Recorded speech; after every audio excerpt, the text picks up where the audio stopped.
Hi guys, good morning. Samahan niyo ako ngayon. Magluluto tayo ng penny spaghetti. Ito, tira pa to nung last time. So, lutuin na natin today. So, ako gusto ko pinong-pino yung mga sangkap. Kaya gumagamit ako nito, ang tawag dito, grinder ba dyan?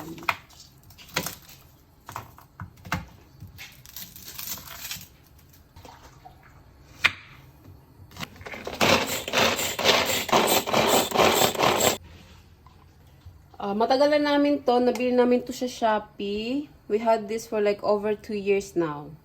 Sobrang handy niya. Tsaka helpful talaga sa kitchen. Lalo pag hindi ka magaling mag-chop ng mga pino.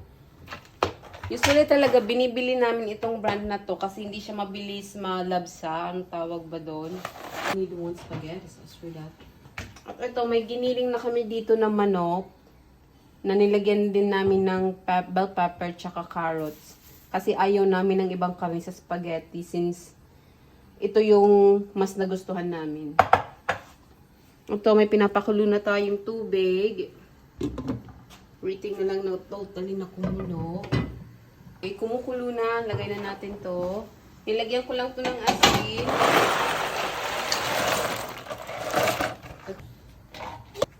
So, let's start. Mainit na yung pan.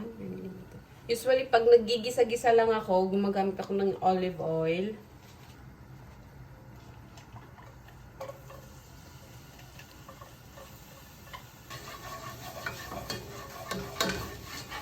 Paminta.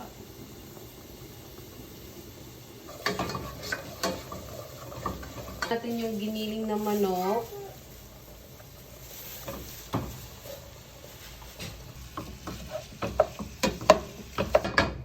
Lutuin lang natin mabuti yung ground chicken bago natin ilagay yung sauce.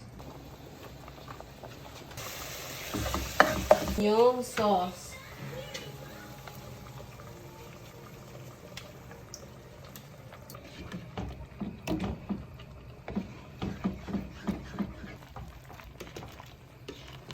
Ilagay na din natin. Kaunti lang.